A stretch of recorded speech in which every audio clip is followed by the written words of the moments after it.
2005년 12월 눈 내리는 밤. 나는 내 인생을 바꿀 누군가를 만났습니다. 이럴 수가.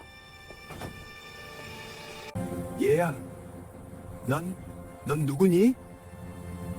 괜찮아. 이제 괜찮을 거야.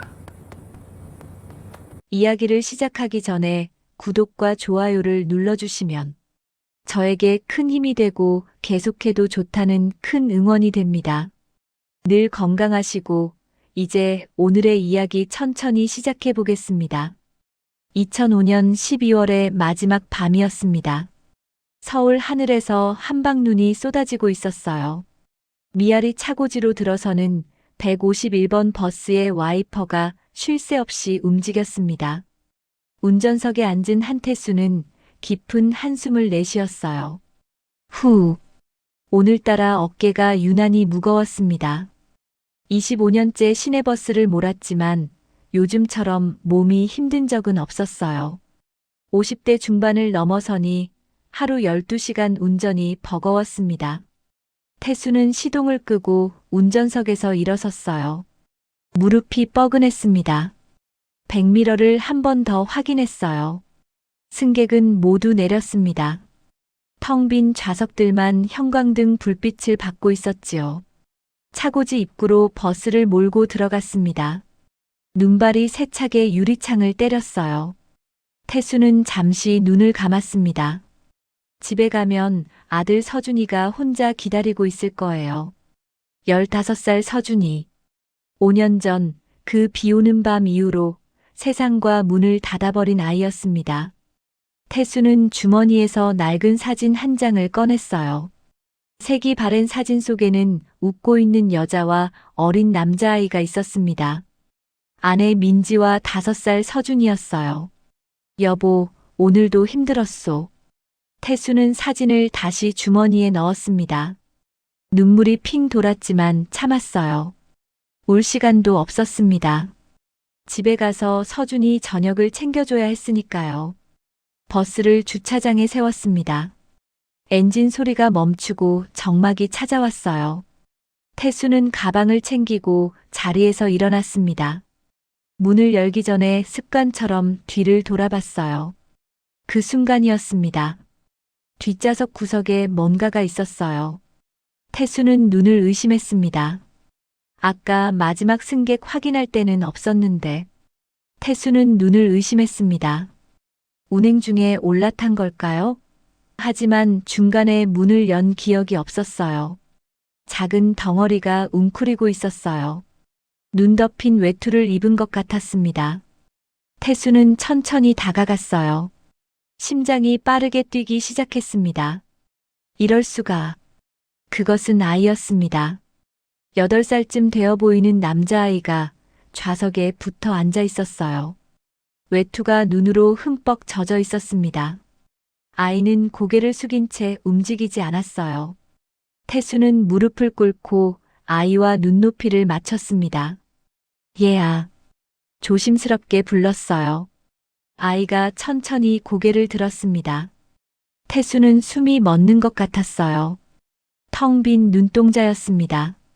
아이는 태수를 바라보고 있었지만 그 눈에는 아무것도 없었어요. 공포도 슬픔도 보이지 않았습니다. 그저 허공을 응시하는 것 같았어요. 넌 누구니? 엄마는 어디 계시고? 태수가 물었습니다. 아이는 대답하지 않았어요. 입술만 파르르 떨렸습니다. 태수는 아이의 어깨를 살펴봤어요. 외투가 젖어서 차가웠습니다. 춥지? 일단 일어나 보자. 태수는 아이를 조심스럽게 안아 올렸어요. 깃털처럼 가벼웠습니다. 아이의 몸에서 눈 녹은 물과 이상한 냄새가 났어요. 태수는 머릿속이 하얘졌어요. 버스 불을 켜고 아이를 앞좌석에 앉혔어요. 아이는 고개를 숙인 채 꼼짝하지 않았습니다. 태수는 주머니를 살펴봤어요. 손이 뭔가에 닿았습니다. 구겨진 사탕 껍질 하나와 작은 쪽지였어요. 태수는 쪽지를 펼쳤습니다. 글씨가 있었던 흔적만 보였어요. 누군가 의도적으로 지운 것 같았습니다. 이게 대체. 태수는 아이를 다시 봤어요. 외투를 벗겨보니 얇은 티셔츠 하나만 입고 있었습니다. 그런데 등에 뭔가 보였어요. 화상 자국이었습니다. 울긋불긋한 흉터가 아이의 작은 등을 덮고 있었어요. 이 어린 아이에게 누가 이런 짓을 한 걸까요? 태수는 손이 떨렸습니다. 이건 신고해야 해. 밖에서 눈발이 더 거세졌습니다. 버스 지붕을 두드리는 소리가 요란했어요. 태수는 아이를 다시 안았습니다. 괜찮아. 이제 괜찮을 거야. 아이는 여전히 반응이 없었어요. 태수는 자신의 점퍼를 벗어 아이에게 입혔습니다. 그리고 휴대폰을 꺼냈어요. 112에 전화를 걸었습니다. 여보세요? 경찰서죠? 제가 지금 버스에서 아이를 발견했는데요. 아이의 흉터를 보고했고 아동학대 전담팀에서 조사가 시작됐습니다. 하지만 아이의 신원조차 확인되지 않아 수사는 난항을 겪었어요. 미아리 파출소는 한산했습니다. 태수는 아이를 안고 플라스틱 의자에 앉았어요. 당직 경찰관이 서류를 작성하고 있었습니다. 형광등 불빛이 차가웠어요. 실종 신고 들어온 아동은 없습니다. 경찰관이 고개를 저었어요. 태수는 아이를 내려다봤습니다. 아이는 태수의 무릎에 앉아 정면만 응시하고 있었어요. 보호자 연락처 같은 건 없었나요? 쪽지가 있었는데 지워져 있었어요. 태수가 구겨진 쪽지를 보여줬습니다. 경찰관이 불빛에 비춰봤지만 아무것도 읽히지 않았어요. 일단 아동보호시설에 연락해 보겠습니다. 오늘 밤은 늦었으니 내일 오전에. 저기요. 태수가 경찰관을 불렀어요. 목소리가 떨렸습니다. 이 아이, 제가 오늘 밤만 데리고 있어도 될까요? 경찰관이 난처한 표정을 지었어요. 원칙적으론 안 되는데. 솔직히 지금 당직 인력도 부족하고 아동보호시설도 새벽엔 연락이 안 됩니다. 경찰관이 한숨을 쉬었어요. 내일 아침 10시까지 꼭 데려오신다는 조건으로 임시 보호자 동의서 작성해 주시겠습니까? 신분증하고요. 태수도 자신이 왜 이런 말을 하는지 몰랐습니다. 그저 이 아이를 이 차가운 곳에 두고 갈 수 없었어요. 태수는 서류에 서명했어요. 아이를 안고 파출소를 나섰습니다. 눈은 여전히 내리고 있었어요. 차에 아이를 태웠습니다. 뒷좌석에 조심스럽게 앉혔어요. 안전벨트를 채워주려는데 아이가 처음으로 반응을 보였습니다. 손가락이 꼼지락거렸어요. 태수는 그 모습을 지켜봤습니다. 아이의 손가락이 허공에서 뭔가를 더듬고 있었어요. 마치 뭔가를 기억해내려는 것처럼요. 무섭지 않아. 괜찮아. 태수는 아이의 손을 살며시 잡아줬어요. 차가운 손이었습니다. 아이가 태수의 손을 꼭 쥐었어요. 시동을 걸고 집으로 향했습니다. 반지하 월세방 현관문을 열었어요. 좁은 거실에 불이 켜져 있었습니다. 소파 끝에 서준이가 앉아 있었어요. 15살 아들은 정면 벽만 응시하고 있었습니다. 준아, 아빠 왔어. 태수가 조심스럽게 말했어요. 서준이는 고개를 돌리지 않았습니다. 태수는 익숙했어요. 서준이는 5년 전 그날 이후 이렇게 변했으니까요. 아이를 안고 들어섰습니다. 서준이의 어깨가 딱딱하게 굳었어요. 낯선 기척을 눈치챈 거예요. 준아, 놀라지 마. 오늘 밤만 같이 있을 친구야. 태수는 아이를 거실 한쪽에 앉혔어요. 그리고 서준이를 봤습니다. 서준이의 손이 떨리기 시작했어요. 태수는 가슴이 조여왔습니다. 서준이는 낯선 사람을 극도로 무서워했거든요. 곧 소리를 지르거나 방으로 도망칠 거예요. 그런데 이상한 일이 벌어졌습니다. 아이가 천천히 일어나더니 서준이 쪽으로 걸어갔어요. 서준이 바로 옆이 아니라 한 뼘 정도 떨어진 곳에 멈춰 섰습니다. 그리고 털썩 앉았어요. 서준이가 보고 있던 벽시계를 똑같이 바라봤습니다. 째깍째깍 시계 소리만 울렸어요. 태수는 숨을 죽였습니다. 서준이가 소리를 지르지 않았어요. 몸을 떨지도 않았습니다. 그저 아이와 나란히 앉아 같은 시계를 보고 있었어요. 두 아이의 작은 뒷모습이 거실 불빛 아래 나란히 놓여 있었습니다. 태수는 그 자리에 서서 한참을 지켜봤어요. 눈시울이 뜨거워졌습니다. 이게 무슨 일일까요? 밖에서 눈이 내리고 있었어요. 창문에 하얀 눈송이가 쌓여갔습니다. 태수는 주먹을 꽉 쥐었어요. 내일 아침 이 아이를 다시 경찰서에 데려가야 합니다. 하지만 왜인지 발걸음이 떨어지지 않을 것 같았어요. 태수는 부엌으로 가서 따뜻한 우유를 데웠습니다. 두 아이에게 컵을 건넸어요.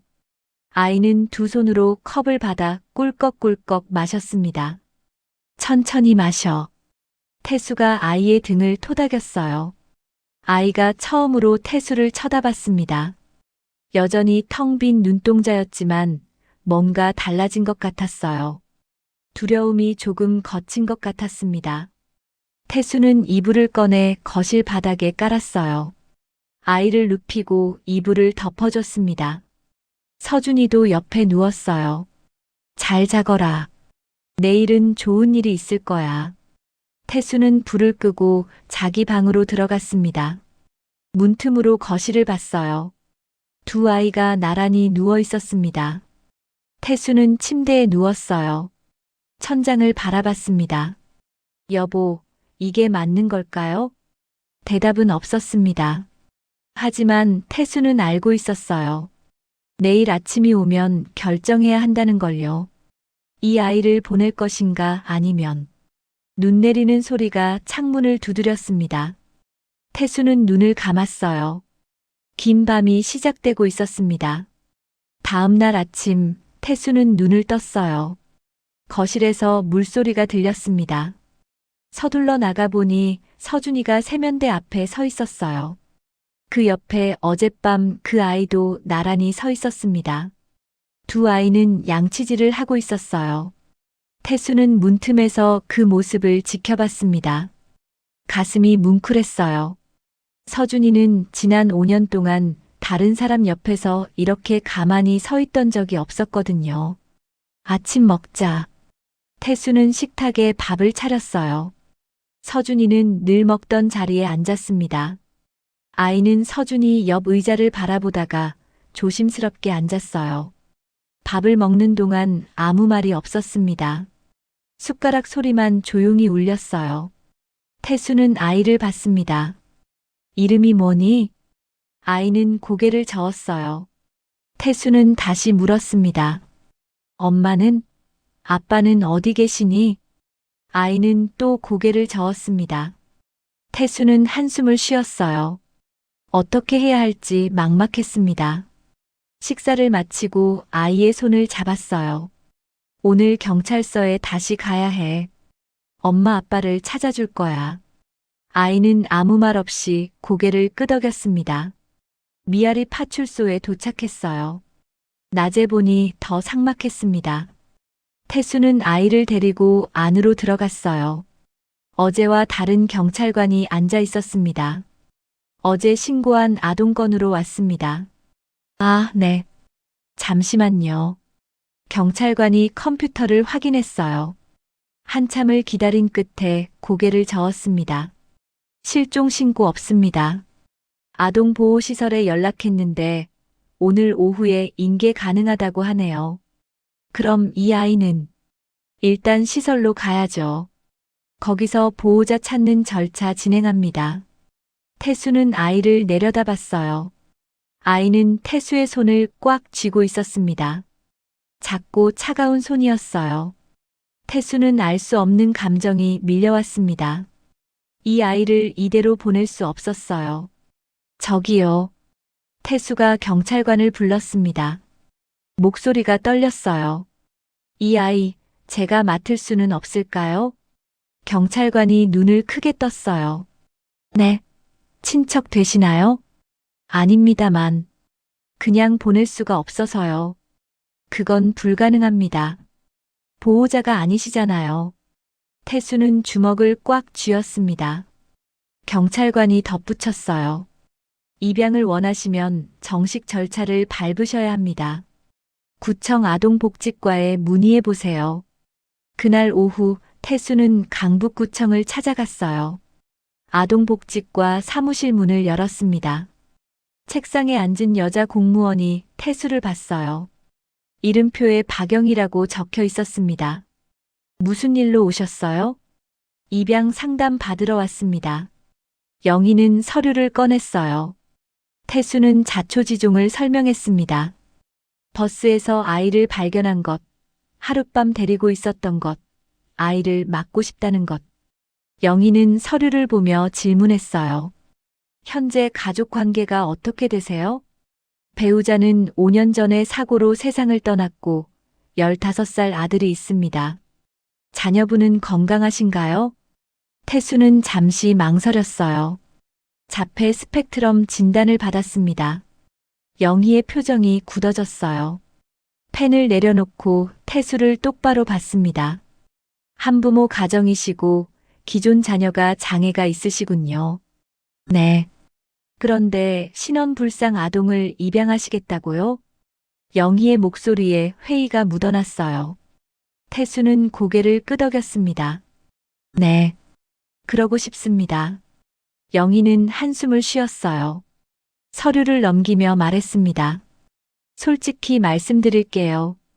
어려울 겁니다. 왜 그렇습니까? 통계상으로 한부모 가정의 입양 성공률이 낮아요.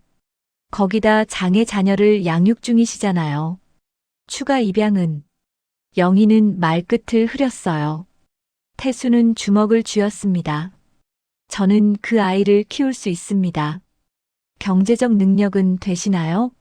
버스 기사 월급으로 두 아이를 키우시기엔 제가 악착같이 일하면 됩니다. 감정만으로는 안 돼요. 현실적으로 생각하셔야죠. 태수는 영희를 바라봤어요. 차가운 눈빛이었습니다.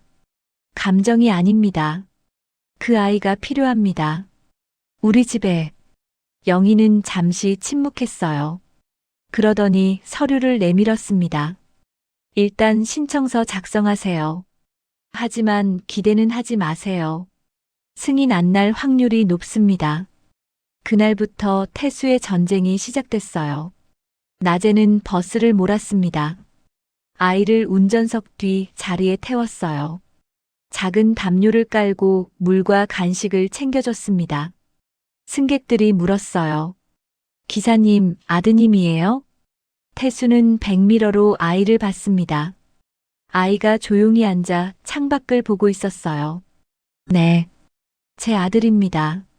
거짓말이었지만 태수는 진심으로 그렇게 믿고 싶었어요. 밤에는 서류를 작성했습니다.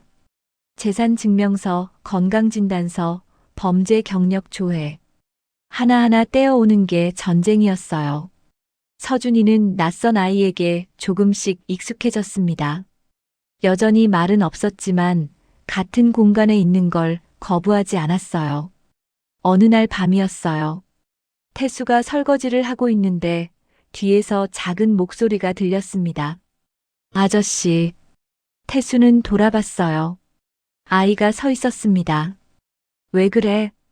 아이는 한참을 망설이더니 물었어요. 저 아저씨를 아빠라고 불러도 돼요? 태수는 그 자리에 멈췄습니다. 그릇에서 물이 떨어지는 소리만 들렸어요. 아이의 눈에 눈물이 고였습니다. 작은 목소리로 다시 물었어요. 안 돼요? 태수는 무릎을 꿇고 아이와 눈높이를 맞췄습니다. 손으로 아이의 머리를 쓰다듬었어요. 그래. 목소리가 떨렸습니다. 그렇게 불러. 아이가 태수를 꼭 안았어요. 작은 몸이 파르르 떨렸습니다. 태수는 아이를 꼭 안고 눈물을 흘렸어요. 6개월이 흘렀습니다. 2006년 여름 가정법원 심리가 열렸어요. 태수는 빌린 양복을 입고 법정에 섰습니다. 손에 땀이 났어요. 판사가 서류를 넘기며 물었습니다. 미혼의 자폐 자녀를 양육 중이시면서 신원불상 아동을 입양하겠다는 건데요. 자신 있으십니까? 네. 경제적으로 감당 가능하신가요? 악착같이 벌겠습니다. 판사가 눈을 들어 태수를 봤어요. 왜 이 아이를 입양하려 하십니까? 태수는 주머니에서 사진을 꺼냈습니다. 운전석 뒤에서 찍은 사진이었어요. 두 아이가 나란히 앉아 창밖을 보는 뒷모습이었습니다. 판사님, 이 사진 좀 봐주십시오. 판사가 사진을 받아들었어요. 한참을 들여다봤습니다. 태수는 떨리는 목소리로 말했어요. 피가 섞였는지는 중요하지 않습니다. 저 아이들은 매일 같은 버스를 타고 같은 밥을 먹고 나란히 앉아 같은 풍경을 봅니다. 목이 메었어요. 그게 가족입니다. 6개월 동안 저희는 이미 가족이 됐습니다. 법정에 침묵이 흘렀습니다. 판사가 사진을 내려놓고 서류를 덮었어요. 잠시 휴정하겠습니다. 기다리는 시간이 영원처럼 느껴졌어요.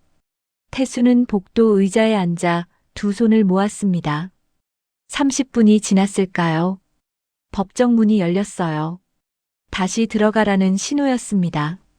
태수는 떨리는 다리로 일어섰어요. 법정 안으로 들어갔습니다.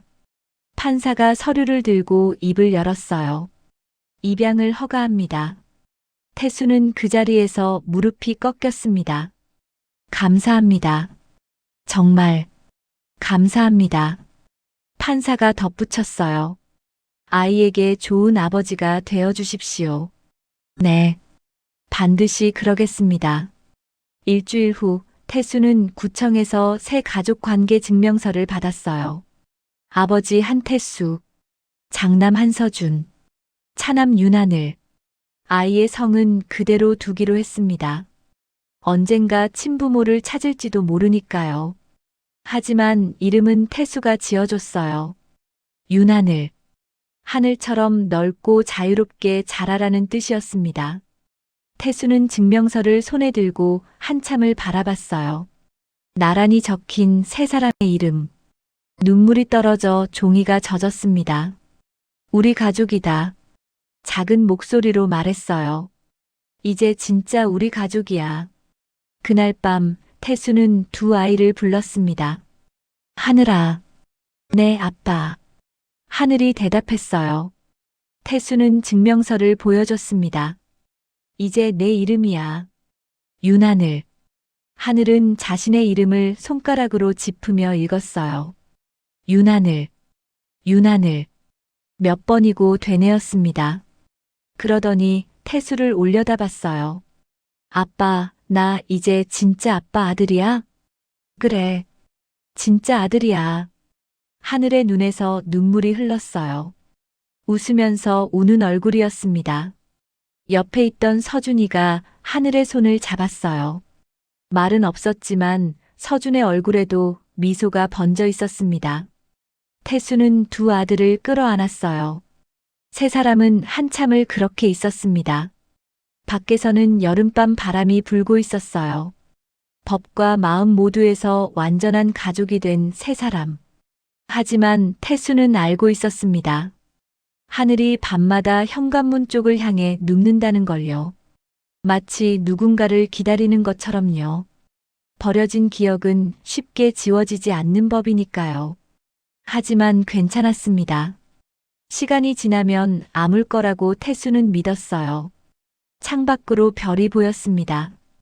태수는 하늘을 올려다봤어요. 여보, 우리 잘하고 있지? 대답은 없었지만 별이 반짝이는 것 같았습니다.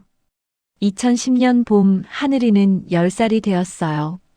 태수는 여느 때처럼 버스를 몰고 있었습니다. 운전석 뒤 자리에 하늘이가 앉아 있었어요. 이제는 익숙한 풍경이었습니다. 세 번째 정류장을 지나던 때였어요. 하늘이가 갑자기 말했습니다. 아빠, 차 멈춰요. 태수는 백미러로 하늘이를 봤어요. 왜 그래? 왼쪽 뒷바퀴가 숨쉬기 힘들어해요. 태수는 의아했습니다. 운전하는데 아무 이상이 없었거든요. 하지만 하늘이의 진지한 표정을 보고 다음 정류장에 차를 세웠어요. 내려서 왼쪽 뒷바퀴를 살펴봤습니다. 타이어가 반쯤 꺼져 있었어요. 조금만 더 달렸으면 펑크가 날 뻔했습니다. 태수는 하늘이를 봤어요. 아이가 창문 너머로 태수를 바라보고 있었습니다. 어떻게 알았니? 소리가 달랐어요. 덜컹덜컹 이상한 소리가 났어요. 태수는 가슴이 뭉클했습니다. 10살 아이가 타이어 이상을 귀로 알아챈 거예요. 그날 저녁 태수는 하늘이에게 물었어요. 너 차에 관심 있니? 하늘이는 고개를 끄덕였습니다. 버스 소리 듣는 게 좋아요. 아빠가 운전할 때 엔진이 노래하는 것 같아요. 태수는 웃었어요.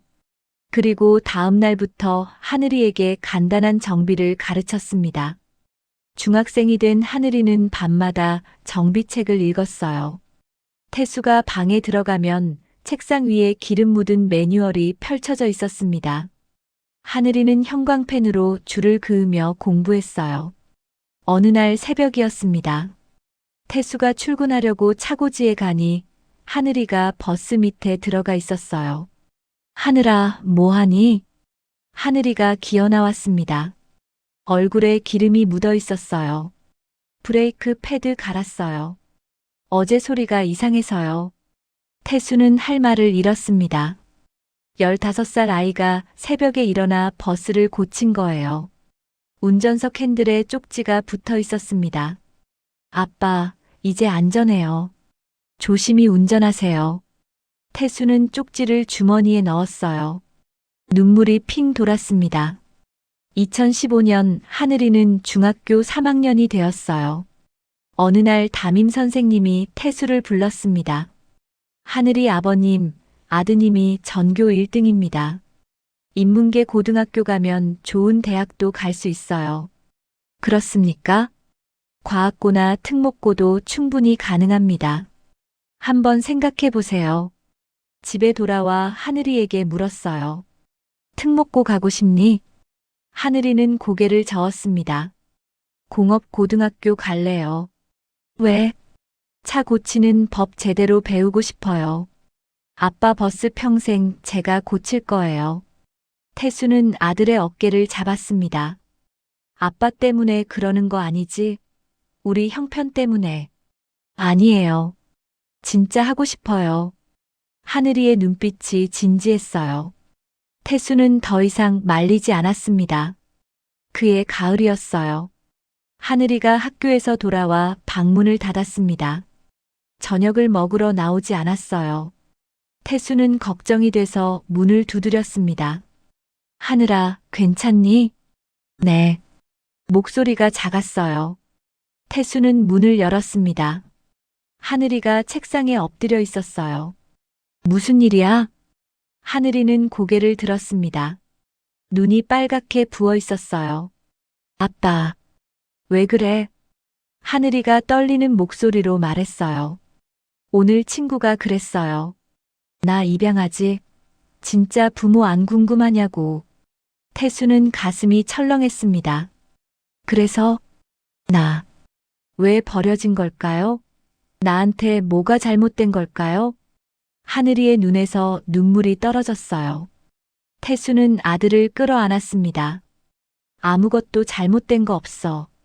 너는 소중한 아이야. 근데 왜 날 버렸어요? 모르겠어. 하지만 한 가지는 확실해. 태수는 하늘이의 어깨를 잡고 눈을 맞췄어요.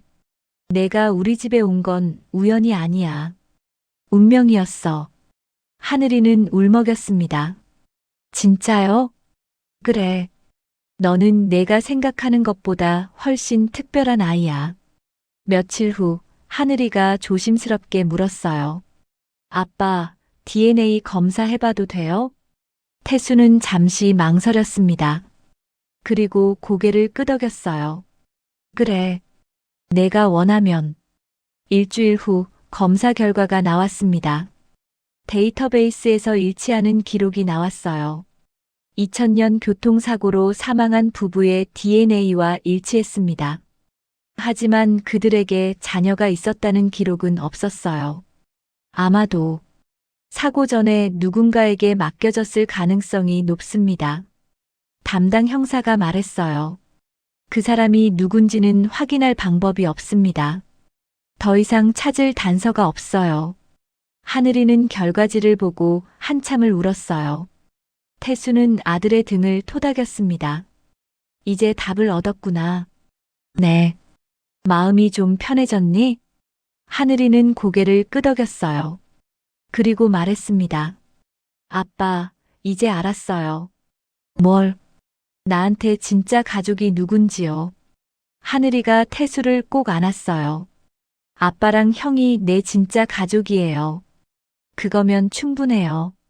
태수는 아들을 꼭 안고 눈물을 흘렸습니다. 몇 년 뒤 하늘이의 공업고등학교 졸업식 날이었어요. 전교 1등으로 졸업장을 받았습니다. 태수와 서준이가 객석에 앉아 있었어요. 식이 끝나고 운동장으로 나왔습니다. 다른 학생들은 친구들과 사진을 찍고 있었어요. 하늘이는 태수와 서준이에게 다가왔습니다. 같이 사진 찍어요. 세 사람이 나란히 섰어요. 태수가 하늘이의 어깨에 손을 올렸습니다. 우리 하늘이 장하다. 아빠가 더 장해요. 하늘이가 웃었어요. 서준이도 옆에서 살짝 미소 지었습니다. 사진사가 말했어요. 하나, 둘, 셋. 플래시가 터졌습니다. 그날 저녁 큰 봉투가 집으로 배달됐어요. 현대자동차 서비스 센터에서 온 것이었습니다. 하늘이를 스카우트하겠다는 내용이었어요. 초봉이 300만 원이었습니다. 태수는 하늘이에게 봉투를 건넸어요. 좋은 기회잖니. 하늘이는 봉투를 보지도 않고 고개를 저었습니다. 싫어요. 왜? 아빠 버스는 제가 고칠 거예요. 다른 사람한테 맡기기 싫어요. 하지만 하늘이가 태수의 손을 잡았어요. 아빠, 저 아빠 버스 정비사 할래요. 평생요. 태수는 아들을 바라봤습니다. 20살이 된 하늘이는 이제 어른이었어요. 하지만 여전히 태수의 아들이었습니다. 알았어. 내가 하고 싶은 대로 해. 하늘이가 환하게 웃었어요. 고마워요, 아빠. 그날 밤 태수는 창밖을 봤습니다. 별이 떠 있었어요. 10년 전 눈 내리는 밤에 만난 아이가 이렇게 자랐습니다. 엔진 소리를 듣고 고장을 알아채는 천재 정비사가 됐어요. 태수는 나지막이 불렀어요. 여보, 우리 하늘이 정말 잘 컸소. 별이 반짝였어요. 태수는 그게 아내의 대답이라고 믿었습니다. 하늘이는 자기 방에서 공구함을 정리하고 있었어요. 내일부터 버스 회사 정비팀에서 일하기로 했습니다. 아빠의 버스를 평생 지키겠다는 약속을 지키기 위해서요. 밤이 깊어갔습니다. 세 사람의 집에 불이 꺼졌어요. 하지만 누구도 몰랐습니다. 평온한 일상에 먹구름이 다가오고 있다는 걸요. 2023년 봄 태수는 63이 되었어요. 어느 날 오후였습니다. 버스를 몰고 있는데 갑자기 시야가 흐려졌어요. 태수는 눈을 깜빡였습니다. 앞이 뿌옇게 보였어요. 잠깐이었어요. 곧 시야가 돌아왔습니다. 태수는 고개를 흔들었어요. 피곤한가 보다. 그렇게 생각하고 넘어갔습니다. 며칠 후 또 이상한 일이 벌어졌어요. 운전대를 잡은 손에 감각이 없어졌습니다. 손가락이 저릿저릿하더니 느낌이 사라졌어요. 태수는 손을 털었습니다. 천천히 감각이 돌아왔지만 숨이 턱 막혔습니다. 이러면 안 되는데. 그날 저녁 정류장에 차를 세우다가 실수했습니다. 브레이크를 늦게 밟아서 가드레일을 살짝 스쳤어요. 끽! 금속 긁히는 소리가 났습니다. 승객들이 웅성거렸어요. 괜찮으십니까? 태수는 마이크를 들었습니다. 죄송합니다. 괜찮으신가요? 다행히 큰 사고는 아니었어요. 하지만 태수는 떨렸습니다. 30년 운전하면서 처음 있는 일이었거든요. 집에 돌아와서도 그 일이 머릿속을 떠나지 않았어요. 태수는 손을 내려다봤습니다. 떨리고 있었어요. 운전대를 잡던 손이 말을 듣지 않았습니다. 병원에 가야 하나? 하지만 두려웠어요. 뭔가 안 좋은 소리를 들을 것 같았습니다. 다음 날 회사에 새 부장이 부임했어요. 최만석이라는 사람이었어요. 대기업 기획실 출신이라고 했습니다. 첫 회의에서 만석이 발표했습니다. 효율성을 높여야 합니다. 적자 노선은 과감히 정리하겠습니다. 화면에 151번 노선이 떴어요. 빨간색으로 표시되어 있었습니다. 151번 적자 1위입니다. 폐선 검토 대상입니다. 태수는 가슴이 내려앉았어요. 30년 달린 노선이었습니다. 그날 저녁 하늘이가 차고지에서 태수의 버스를 점검하고 있었어요. 브레이크 패드를 살펴보다가 이상한 걸 발견했습니다. 마모가 불규칙했어요. 이상한데? 아빠는 항상 일정하게 운전했습니다. 브레이크도 부드럽게 밟았어요. 그런데 최근 흔적이 달랐습니다. 차체 옆면에 긁힌 자국도 있었어요. 하늘이는 불안했습니다. 뭔가 잘못됐어요. 집에 와서 아빠 방을 살폈습니다. 서랍을 열어봤어요. 약 봉투가 있었습니다. 진통제와 소화제가 가득했어요. 처방전도 있었습니다. 대학병원? 하늘이의 손이 떨렸어요. 동네 병원이 아니라 큰 병원이었습니다. 다음 날 하늘이는 회사에 반차를 냈어요. 병원을 찾아갔습니다. 접수대에서 물었어요. 저희 아버지 한태수인데요. 담당 선생님 면담 가능할까요? 잠시 후 하늘이는 진료실 앞에 앉아 있었습니다. 의사가 나왔어요. 모니터를 켰습니다. CT 사진이 떴어요. 아버님께 말씀 안 들으셨습니까? 네. 뭔가요? 의사가 한숨을 쉬었습니다. 췌장암입니다. 말기예요. 하늘이는 귀가 멍했어요. 치료는요? 이미 전이가 많이 됐습니다. 수술은 어려워요. 그럼 얼마나? 길어야 3달입니다. 3달. 하늘이는 그 자리에서 무너졌어요. 의자를 붙잡고 버텼습니다. 아버님은 1달 전에 아셨어요. 그런데 치료를 거부하셨습니다. 집에 돌아온 하늘이는 아무렇지 않은 척했어요. 하지만 태수는 알아챘습니다. 아들의 눈이 빨갛게 부어 있었거든요. 저녁 식사 시간 태수가 먼저 말했어요. 하늘아, 병원 갔다 왔지? 하늘이의 숟가락이 멈췄습니다. 아까 병원에서 연락 왔어. 보호자가 면담했다고. 하늘이는 숟가락을 내려놓았어요. 왜 말 안 했어요? 목소리가 떨렸습니다. 걱정시키고 싶지 않았어. 그게 말이 돼요? 아빠가 아픈데. 너희한테 짐이 되기 싫었어. 하늘이의 눈에서 눈물이 흘렀어요. 짐이라니요? 아빠가 없으면 나는 어떡해요? 태수는 대답하지 못했습니다. 하늘이가 일어나 아빠를 끌어안았어요. 아빠. 태수도 아들을 안고 울었습니다. 다음 날 태수는 회사에 사직서를 냈어요. 30년 잡아온 운전대를 놓기로 했습니다. 마지막 운행 날이었어요. 단골 승객들이 인사했습니다. 기사님, 고생 많으셨어요. 감사했습니다. 태수는 고개를 숙였어요. 아닙니다. 제가 더 감사했습니다. 버스를 차고지에 세웠습니다. 시동을 끄고 한참을 앉아 있었어요. 운전석 시트를 손으로 쓸었습니다. 30년의 세월이 손끝에 느껴졌어요. 백미러를 봤습니다. 텅 빈 뒷좌석이 보였어요. 그곳에서 두 아들이 자랐습니다. 고마웠어. 태수는 중얼거렸어요. 버스에서 내렸습니다. 하늘이가 기다리고 있었어요. 아빠. 하늘이가 아빠를 부축했습니다. 함께 걸어 나왔어요. 집으로 돌아온 뒤 태수의 몸은 빠르게 나빠졌어요. 하늘이는 회사에 휴직을 냈습니다.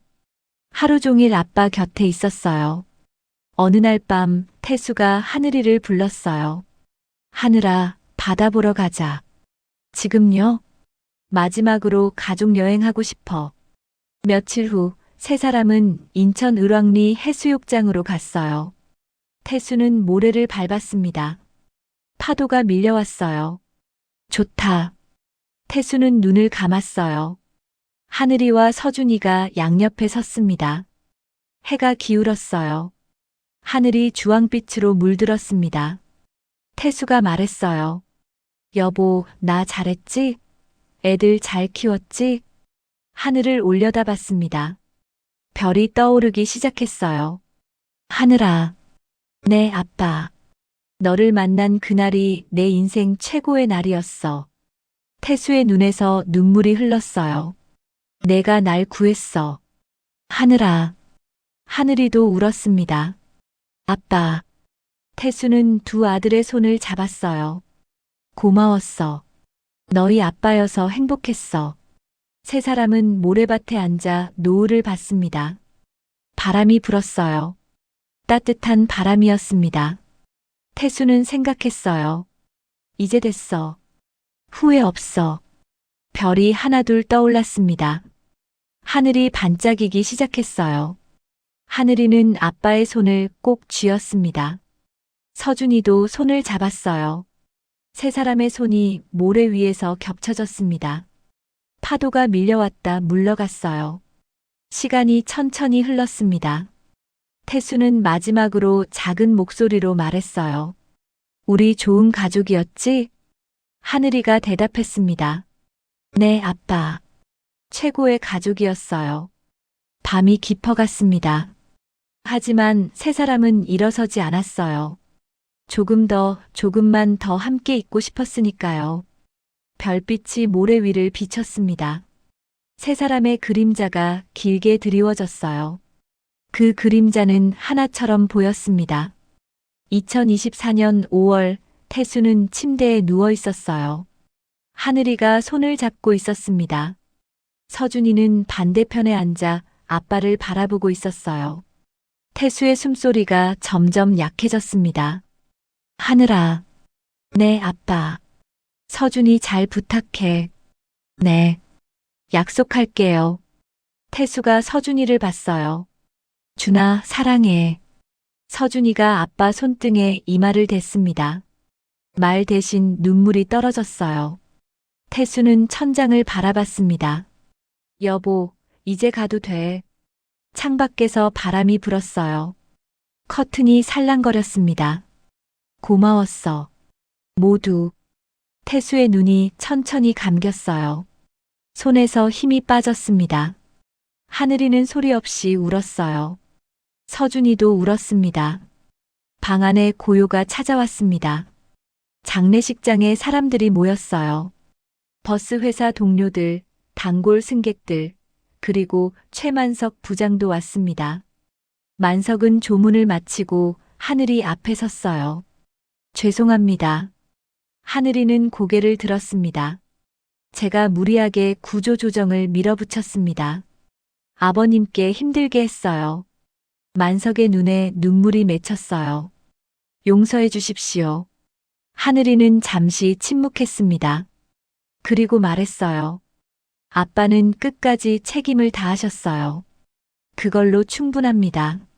만석은 고개를 숙였습니다. 다음 날 만석은 회사로 돌아가 이사회를 소집했어요. 151번 노선 존치합니다. 임원들이 웅성거렸습니다. 그리고 고 한태수 기사 유족에게 특별 장학금을 지급하겠습니다. 만석은 서류를 덮으며 말했어요. 숫자로만 볼 수 없는 가치가 있습니다. 1년이 지났어요. 2025년 겨울 하늘이는 28이 되었습니다. 버스 회사 정비팀장이 됐어요. 매일 아침 출근하면 아빠가 몰던 버스를 점검했습니다. 이제는 다른 기사가 운전했지만 하늘이는 여전히 그 버스를 특별히 관리했어요. 어느 날 아침이었어요. 하늘이는 버스 안으로 들어갔습니다. 운전석에 앉았어요. 핸들을 잡았습니다. 손에 익숙한 감촉이 느껴졌어요. 백미러를 올려다봤습니다. 텅 빈 뒷좌석이 보였어요. 하지만 하늘이는 알고 있었습니다. 아빠가 30년 동안 이 거울로 승객들을 지켜봤다는 걸요. 이 거울로 자신과 서준이를 확인했다는 걸요. 아빠. 하늘이는 혼잣말을 했습니다. 여기서 우릴 봤구나. 눈물이 핑 돌았지만 웃었습니다. 고마웠어요, 아빠. 저녁이 됐어요. 하늘이는 퇴근해서 집으로 향했습니다. 반지하 월세방은 여전히 그대로였어요. 현관문을 열었습니다. 형, 나왔어. 서준이가 거실에 앉아 있었어요. TV를 보고 있었습니다. 형, 저녁 먹자. 하늘이는 부엌으로 갔어요. 냉장고를 열었습니다. 된장, 두부, 애호박. 아빠가 자주 끓여주시던 재료들이었어요. 찌개를 끓이기 시작했습니다. 서툴렀어요. 아빠한테 제대로 배워둘 걸 그랬습니다. 밥상을 차리고 서준이를 불렀어요. 형, 밥 먹어. 두 사람이 마주 앉았습니다. 아빠가 앉던 자리는 비어 있었어요. 잘 먹겠습니다. 서준이도 따라 말했어요. 잘 먹겠습니다. 수저 소리가 조용히 울렸습니다. 찌개가 조금 짰어요. 하지만 서준이는 묵묵히 먹었습니다. 형, 짜지? 서준이가 고개를 저었어요. 맛있어. 하늘이는 웃었습니다. 다음엔 더 잘할게. 밥을 먹고 설거지를 했어요.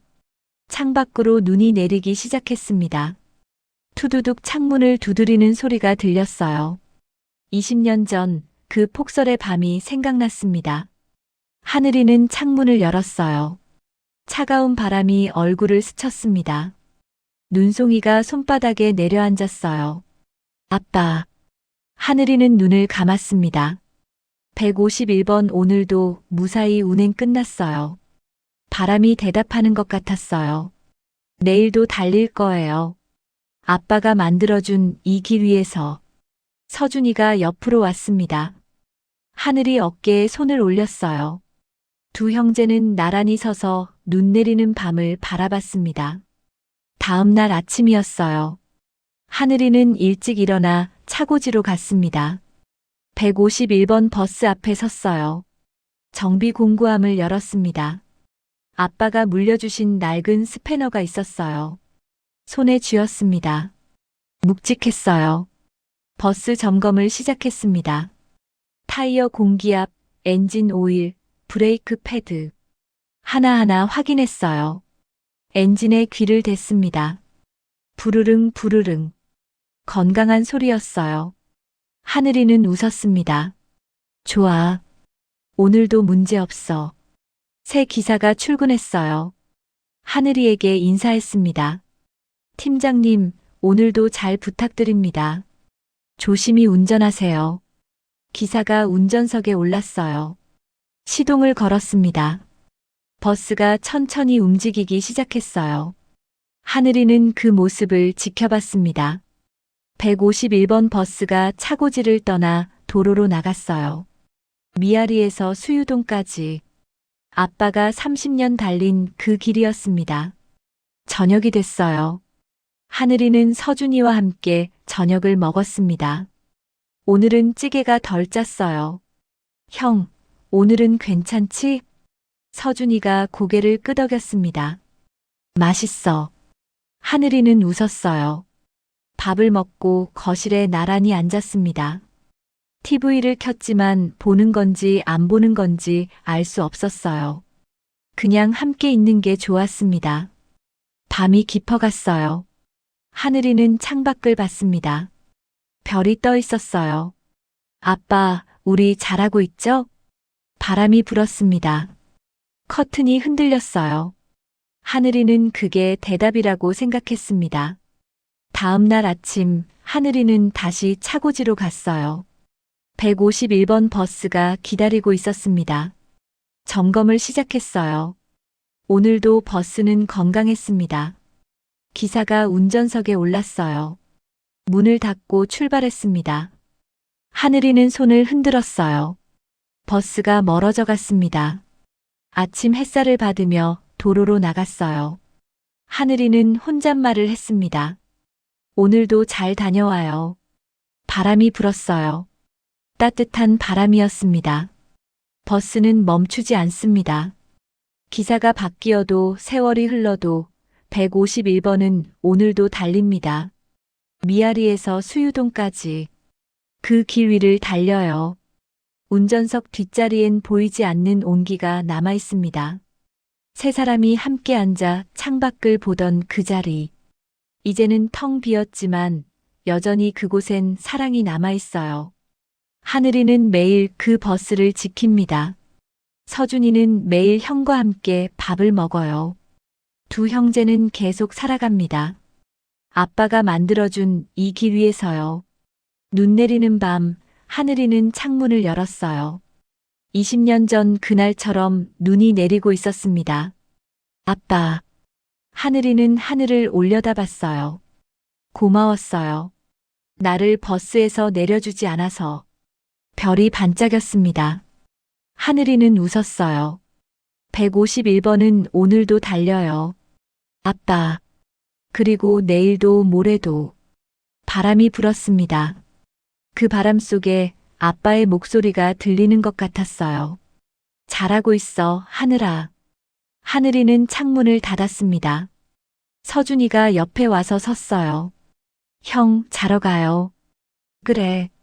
두 형제는 방으로 들어갔습니다. 밖에서는 여전히 눈이 내리고 있었어요. 하지만 집안은 따뜻했습니다. 가족이 함께 만든 온기가 남아 있었으니까요. 151번 버스는 오늘도 달립니다. 아침 햇살을 받으며 저녁 노을을 지나며 그 길 위엔 수많은 사람들이 타고 내려요. 각자의 목적지를 향해 가지요. 하지만 그 누구도 모릅니다. 이 버스에 담긴 이야기를요. 폭설 속에서 시작된 한 가족의 20년을요. 피 한 방울 섞이지 않았지만 진짜 가족이 된 세 사람의 이야기를요. 버스는 멈추지 않습니다. 사랑도 멈추지 않아요. 오늘도 내일도 151번은 달립니다. 그 뒷자리엔 여전히 세 사람의 온기가 남아 있습니다. 가족은 피가 아니라 함께 달린 시간이 만듭니다. 오늘의 이야기는 여기까지입니다. 오늘도 제 이야기를 끝까지 들어주셔서 정말 감사드립니다. 혹시 영상이 마음에 드셨다면 아래 좋아요 버튼 한번 살짝 눌러주세요. 여러분 한 분 한 분의 좋아요가 저에게는 정말 큰 힘이 되고 보람이 됩니다. 날씨가 너무 춥죠? 감기 조심하시고요. 항상 건강하시고 평안한 하루 보내시길 바랍니다. 그럼 다음 이야기에서 또 만나요. 오늘도 함께 해주셔서 고맙습니다.